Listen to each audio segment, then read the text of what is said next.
Alright, let me just say it. This is the best NBA Finals atmosphere we've had in years. And I say that as a European who's seen some of the wildest basketball environments in the most heated EuroLeague rivalries. Usually the NBA crowds don't get me excited, but this time the 2025 Finals feels like something real, and here's why. OKC versus Indiana might not be what the league wanted in terms of star power or ratings, but for actual basketball fans, this is heaven. Two teams that weren't expected to be here. Two cities that absolutely live and breathe basketball but rarely get the spotlight. And most importantly, two fan bases that actually showed up and made their arenas feel like they meant something. And again, I'm talking to someone who's a hardcore European basketball fan. I've seen what real crowd energy looks like. I've been to EuroLeague games. I've seen the 20,000 people not just standing but jumping up and down for 1.5 hours without taking a seat. I've seen the banners, the guy with the megaphone leading the chants, or even flares being lit in indoor arenas.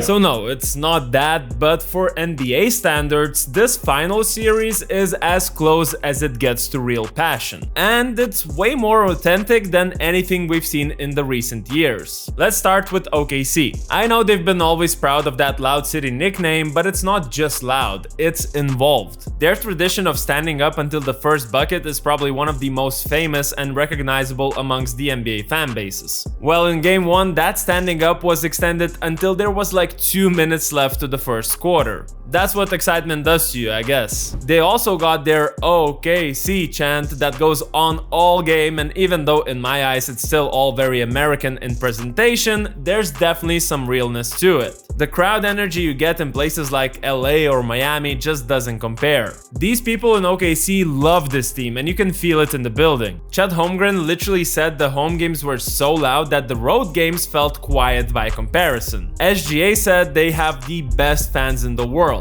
Now sure, players say stuff like that all the time, but the way they're saying it, you can tell they actually mean it, and results at home back it up. In fact, they only lost 2 home games in the postseason, and both were last-second miracles from Gordon and Haliburton. I think it comes down to the fact that OKC Thunder is one of the few teams in the NBA that are the only sports team in the area. Ever since the Sonics became the Thunder, Oklahoma City kind of reshaped itself around basketball. Having an NBA team in a small city like OKC wasn't just a sports thing. It basically became part of the city's identity. Businesses grew, the downtown started buzzing more, and for the people living there, the Thunder became the center of attention. I was there a few years back, and it's not exactly an area overflowing with entertainment options. So when you've got a team that's good and young and exciting and in the finals, then the whole city rallies around it, and that's what you feel in the arena. Even the opposing coach, Rick Carlisle, had to admit it. This arena is madness. I mean, this is, I don't know, from a road perspective, the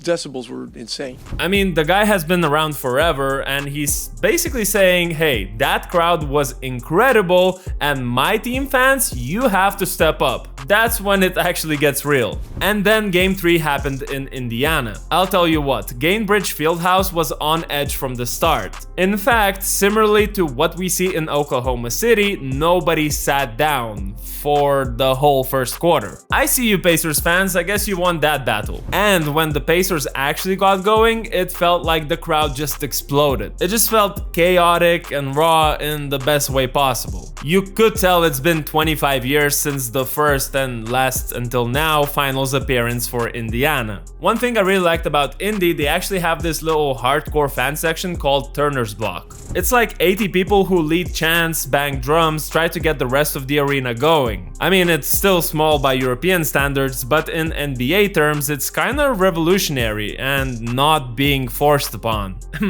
Steve Ballmer.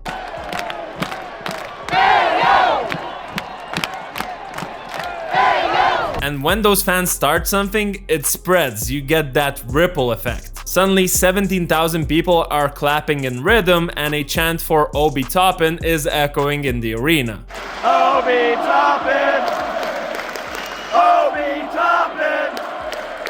Also, let's be real, Indiana as a basketball state just hits different. There's even a term for it, Hoosier hysteria. It literally refers to the excitement surrounding basketball in the US state of Indiana. The high school basketball there is insane. You see packed out gyms with thousands of people, and you get a lot of local talent playing there before they hit college. And speaking of college, the state has one of the richest college basketball histories in the US. Indiana University, Purdue, Butler, all schools that have had major runs on the national stage. Now you've also got Caitlin Clark playing for the Indiana Fever, the biggest name in women's basketball right now, who is easily the most watched player in the NBA. And she's sitting courtside during the NBA Finals with a shirt that says, "This is Indiana." That kind of crossover, college, pro, men's, women's, it just shows how deep the roots run here. Everyone's part of the same basketball story. Now, from a European perspective, do I think these crowds would blow the roof off of, let's say, Belgrade Arena? Absolutely not. But do I think they should earn some respect? For sure. Because the games mattered to these people, and I can't stress enough how rare that is in today's NBA environment. You don't get that wherever the celebrities are sitting in the front row.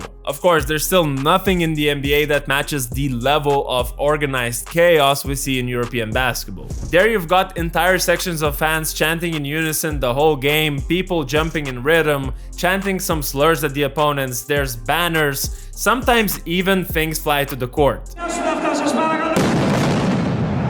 Not necessarily something to be proud of, but that's a separate identity. Obviously, the NBA is just not built for that. The seats are too nice, the security is too tight, and it's still a family-friendly product. That's why, if anything, I would compare the finals to something like NCAA. Like a Final Four atmosphere. Especially with how the fans were dressed in team colors, how early they got into the game, how the buildings felt alive even before the tip-off. It's not that far from a Kansas or a Duke home game, and that's a massive compliment. For example, I went to the state of Illinois this spring and saw 3 home games of the Chicago Bulls. The atmosphere was absolutely dead, and the only entertaining part was seeing Benny the Bull spilling popcorn on everyone. Then I went to a Fighting Illini game and experienced one of my favorite basketball atmospheres in my life.